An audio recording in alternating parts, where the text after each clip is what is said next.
আসসালামু আলাইকুম ওয়া রাহমাতুল্লাহ। এই যে 2025 ব্যাচের আচ্ছা কাচ্চা বাচ্চা, এদিকে আসেন। আপনাদের টেস্ট পরীক্ষা তো সামনেই চলে আসছে। এখন টেস্ট পরীক্ষাকে কেন্দ্র করে আপনাদের তো মোটামুটিভাবে হলেও একটা ছোট্ট রুটিন করা দরকার আছে। আর এই ছোট্ট রুটিনটা যদি আপনি টেস্ট পরীক্ষার আগ পর্যন্ত আপনি মেনে চলেন, আমি আশাবাদী আমার আচ্ছা কাচ্চা বাচ্চারা ভালো একটা প্রিপারেশন নিতে পারবে ইনশাল্লাহ। তাহলে দেরি করছেন কেন আপনি? এই যে আপনি দেরি করছিলেন। খাতা কলম নেন না এখনো? নেন, খাতা কলম নেন। তারপরে আমার কথাটুকু একটু মনোযোগ দিয়ে শুনেন। আমি যদি একেবারে আপনাকে এক কথাই বলে দিতে চাই যে আপনার একটাই রুটিন আপনার জীবনে মেনে চলেন, সেটা হচ্ছে এটা: 7 ঘন্টা থেকে 8 ঘন্টা। এই একটাই রুটিন আপনাকে আপনার ভালো একটা প্রিপারেশন নিতে সবচেয়ে বেশি সাহায্য করবে। স্যার, এখন আপনার মাথায় প্রশ্ন আসবে, স্যার আমি কোন সময় 7 ঘন্টা পড়বো বা 8 ঘন্টা পড়বো? ওই সময়টুকু একটু আপনাদেরকে আমি উল্লেখ করে দিতে চাই, যে সময়টুকু পড়লে আপনার জন্য সবচেয়ে বেশি ভালো হবে, বা এই সময়টুকুই কিন্তু আসলে ছাত্রদের পড়া উচিত বলে আমি মনে করি। আমার জায়গা থেকে আমি যেটুকু মনে করি সেটা আপনাদেরকে আমি বলছি। এক একজনের এক এক সময় ভালো লাগা থাকতেই পারে। প্রথম যেটা আমি আপনাদেরকে বলবো, 1 নম্বর পয়েন্ট, সেটা হচ্ছে যে ফজরের পরপর মাস্ট 2 ঘন্টা আপনাকে সময় দিবেন। মাস্ট দিবেন না, আপনি আসলে একেবারে ওখানে গ্যারা কলে চলে যাবেন, আপনি ঝামেলাতে চলে যাবেন। আমি কিন্তু বলে দিচ্ছি, আচ্ছা কাচ্চা বাচ্চারা ভালো করে শুনেন, আপনি মাস্ট অবশ্যই ফজর থেকে সকাল পর্যন্ত আপনি 2 ঘন্টা সময় দিবেন। এবার আপনারা আমাকে অনেকজন শুনবেন, স্যার আমার তো এই সময় কোচিং আছে, আমার তো এই সময় অমুক আছে ধুমুক আছে। আরে বাবা, তোকে সকালে কোচিং না করে তুই বিকালে কর বা অন্য সময় কর, কিন্তু সকালের টাইমটা তুই অবশ্যই কাজে লাগানোর চেষ্টা কর। তোর যদি একেবারে দেওয়ালে পিঠ এভাবে ঠেকে যায় যে না আমার স্যার সকালেই প্রাইভেট পড়তে হবে, অন্য কোনো উপায় আমার নাই, তাহলে আমার কিছু করার নাই বা বলার নাই। বাট তোর যদি দেওয়ালে এভাবে না ঠেকে, তাহলে তুই এভাবে আয়, দেন তুই সকালের টাইমটাকে নিজেকে দে, নিজের জন্য দে, নিজের পড়ার জন্য দে প্লিজ। এই হলো 1 নাম্বার পয়েন্ট, আপনি এখান থেকে 2 ঘন্টা কমপ্লিটলি নিয়ে ফেললেন। ঠিক আছে মাই ডিয়ার স্টুডেন্ট। এবার এখন দুপুর টুপুর বাদ বিকাল টিকাল আপনি এটা সেটা করলেন, কোনো সমস্যা নেই। এবার 2 নাম্বারে যেটা বলবো, আপনি যদি বিকাল টাইমে আপনি পড়তে পারেন বা দুপুর টাইমে আপনি কোনোদিন পড়তে পারেন, এটা ভালো স্টুডেন্টের কাজ, করতে পারেন আপনি, কোনো সমস্যা নেই।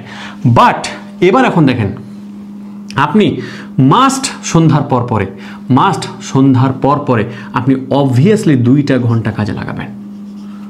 আগে কখন জানেন?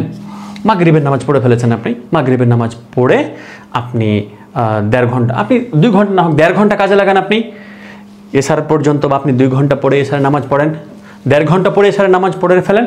তারপরে কিন্তু আপনি মাস্ট একেবারে এখন যেটা টাইম হবে, এখন যেটা হবে সেটা হচ্ছে আসল টাইম, এই টাইমে আপনার পড়া মাথায় ঢুকবে, ভালো মতন মাথায় ঢুকবে।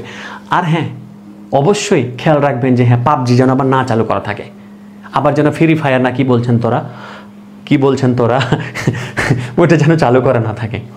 দেখেন এই টাইমটাতে একেবারে খুব ভালো করে নেই, অর্থাৎ আপনি যদি এখন ধরেন যে 9টা 30 থেকে 11টা 30 ধরেন আপনি, বা 12টায় ধরেন। অনেক ছাত্রছাত্রী এখন বলবে, স্যার আমাদেরকে তো স্যার রাত 10টা 10:30টার দিকে স্যারেরা ঘুমায় যেতে বলে, বা 11টার দিকে ঘুমায় যেতে বলে। এই শুনে দেখায়, তুই যদি এই ধরনের কথা শুনে থাকিস তাহলে তুই আর পড়া দরকার নাই, তুই 10টার দিকে ঘুমায় যা, বাজি তুই 10টার দিকে ঘুমায় চলে যা, তুই 9টার দিকেই ঘুমাতে চলে যা, তোর আর করার কিছু দরকার নেই। এতদিন নিজেকে বহুত আপনি ফাঁকি দিয়েছেন, আর তো ফাঁকি দেওয়ার সময় নেই, আর তো সময় না বাবা। এখনও যদি বলেন যে স্যার আমি তো 10টার দিকে ছাড়া আমার তো না ঘুমালে তো আমার মাথা খারাপ হয়ে যায়, আমার সমস্যা হয়, তাহলে ওই সমস্যা নিয়ে বাবা তুমি চলে যাও তুমি, সমস্যা নেই।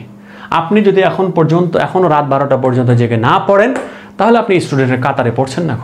আপনি এটা লিখে নেন, আপনি আমার এই কথাটা আপনার বাবা মাকে শোনেন যে স্যার আমাকে বলেছে যে স্যার আমি যদি এখনও নাকি রাত 11:30 12টা পর্যন্ত না পড়ি, তাহলে নাকি আমি স্টুডেন্টের কাতারে পড়ি না। তাহলে তো স্যার অনেকজনই বলে যে তোমাকে তাড়াতাড়ি ঘুমাইতে চলে যেতে হবে। হ্যাঁ, তাড়াতাড়ি ঘুমাইতে চলে যেতে হবে, দারোয়ানের রাত তো সারা রাত জেগে থাকে, ওদের কি একবারে খুব সমস্যা হয়ে গেছে রে বাবা? এগুলো কথা কিছুদিনের জন্য বলিয়েন না। আর যারা ভার্সিটি পরীক্ষা দেয় তারা 16-17 ঘন্টা পর্যন্ত পড়াশোনা করে, তাহলে বাকি সময়টুকু তারা কি করে বুঝতে পারছিস?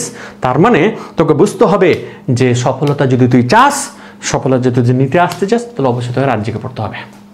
যারা বলে যে রাত 11টার দিকে ঘুমায় যাবে, তারা কি দেখবি যে রাত 12টা 1টার দিকে তারা ফেসবুকে অ্যাক্টিভ আছে অনেকজনই, আমি এগুলো দেখেছি। সুতরাং ওইগুলো অ্যাবলা জ্যাবলা কথা বাদ দাও, বাস্তবতাতে ফিরে আসো, বাস্তবভাবে তুমি এটাকে সময় কাজে লাগাও, দেখবা তুমি অবশ্যই ভালো করতে পারবা। কথা বুঝে গেছে? আর কিছু বাড়াতে চাই না, ধন্যবাদ, আসসালামু আলাইকুম। যান পড়তে বসেন। আবার এখানে কি করছেন আপনি? যা পড়তে বস।